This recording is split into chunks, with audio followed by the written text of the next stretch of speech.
नमस्कार दोस्तों, उषा की आवाज चैनल में आप सभी का स्वागत है। हमारी आज की कहानी है छोटी छोटी बातें। फोन की घंटी बजी और शिवानी ने फोन उठाया। उधर से कोई बोला, भाभी, और रोने की आवाज आने लगी।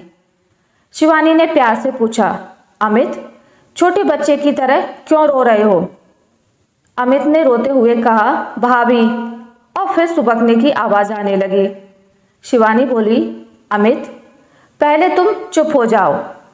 अमित थोड़ा शांत होकर बोला, भाभी, प्लीज भैया को छुड़ा दो। मुझसे ऐसी बात मत करो, मैं फोन रखती हूँ। शिवानी यह कहते हुए फोन रखने लगी। तभी उधर से आवाज आई, भाभी प्लीज फोन मत रखना। भाभी, भैया की कोई गलती नहीं है। ये क्या कह रहे हो तुम? तुम्हें पता भी है मुझे तुमसे इस बारे में कोई बात नहीं करनी है। कुछ और बात है तो बताओ। भाभी, मैं जानता हूँ, अमित रुंधे हुए स्वर में बोला। शिवानी ना चाहते हुए भी थोड़े गुस्से से बोली, क्या जानते हो? यह कि भैया ने आपको मारा, और क्यों मारा ये भी जानता हूँ। अमित थोड़ा धीरे से बोला। शिवानी को अब गुस्सा आने लगा और वो थोड़ी तेज आवाज में बोली, ये सब कहने को तुम्हें किसने कहा? भाभी, किसी ने नहीं। मम्मी पापा तो किसी वकील से मिलने गए हैं। उन्होंने तो आपसे बात करने को भी मना किया है। अमित ने जवाब दिया। तो फिर क्यों बात कर रहे हो? तुम इन सब बातों में मत पड़ो, शिवानी गुस्से से बोली। कैसे ना पढ़ूं? वो मेरे बड़े भाई ही नहीं, मेरे सब कुछ है। मैं उनके बिना कैसे जीऊंगा? गलती मैंने की और सजा भैया भुगत रहे हैं। अमित कहकर चुप हो गया। तुमने कोई गलती नहीं की। तुम्हारे भैया ने मुझे मारा है। एक बार नहीं, 2 बार। पहले थप्पड़ मारा और फिर अगले दिन गला दबाने की कोशिश की। शिवानी झुंझलाहट में सब बोल गई। अमित भी चीख कर बोला, माँ ने आपका नाम लेकर कहा था कि उसने अमित की स्कूल की यूनिफॉर्म की टाई और बेल्ट क्यों छुपाई थी। वो भैया को बार बार फोन करके परेशान किए जा रही थी, पर भैया को पूरा विश्वास था कि आपने ऐसा कुछ नहीं किया। लेकिन माँ ने भैया को कहा कि आप झूठ बोल रही हैं। आप चाहती ही नहीं कि मैं पढ़ूं। बस भैया को गुस्सा आ गया। मैंने सोचा भैया जब शांत हो जाएंगे तो मैं सच बता दूंगा। तुम क्या कह रहे हो? तुम्हें पता भी है? शिवानी हैरान होकर बोली। अमित धीरे से बोला, हाँ भाभी, मैं जानता हूँ मैं क्या बोल रहा हूँ।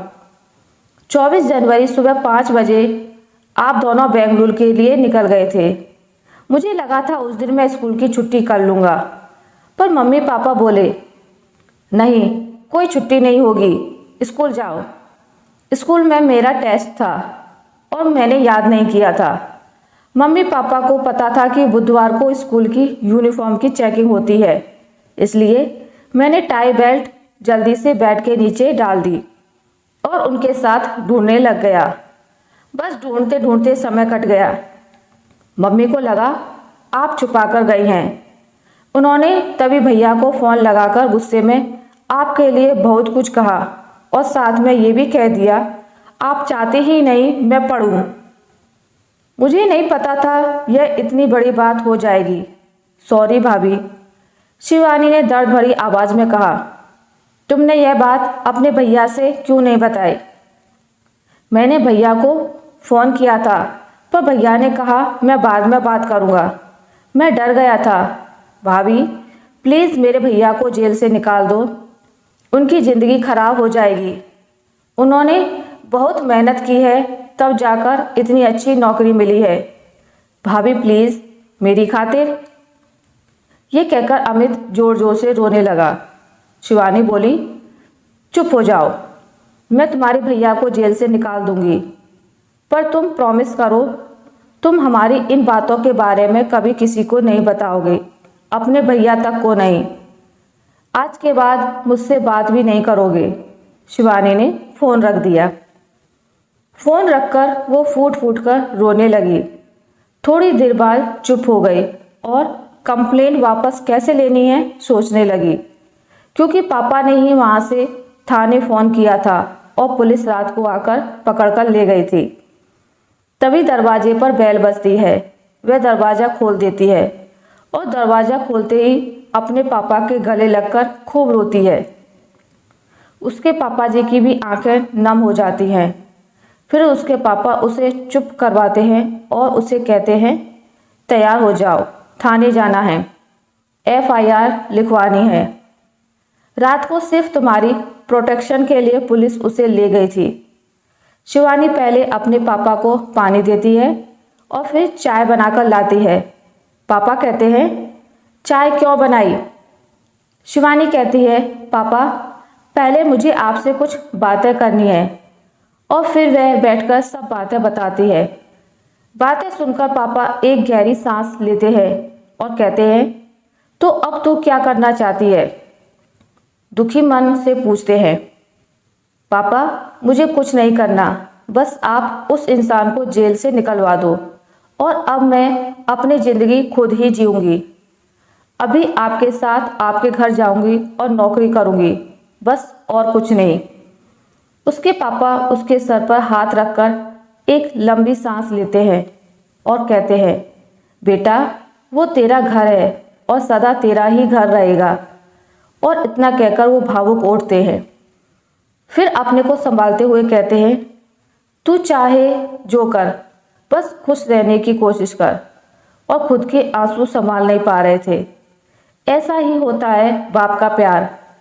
आए तो थे रोष से भरे हुए, ये सोचकर कि उसे सजा दिलवाकर ही चैन की सांस ले लेंगे, पर बेटी के आंसुओं और बातों ने शांत कर दिया। कभी कभी घर की छोटी छोटी बातें घर तबाह कर देती है, घर बसने से पहले ही उजाड़ देती है, सपनों के ताजमहल मिनट में ढेर कर देती है। मेरी बेटी का क्या कसूर था? ये सब सोचते हुए उठते हैं और शिवानी से सामान पैक करने को कहते हैं। फिर पापा बेटी थाने जाने के लिए निकल जाते हैं। शिवानी थाने जाकर अपनी कंप्लेन वापस ले लेती है और अपनी ज़िंदगी की एक नई शुरुआत करती है। आशा करती हूँ आपको मेरी आज की कहानी अच्छी लगी होगी। अगर आपको मेरी ये कहानी अच्छी लगी है तो इसे लाइक करें, ज़्यादा से ज़्यादा शेयर करें और अगर आप मेरे चैनल पर नए हैं तो इसे सब्सक्राइब करना ना भूलें। मिलते हैं एक नई कहानी के साथ, तब तक के लिए नमस्कार।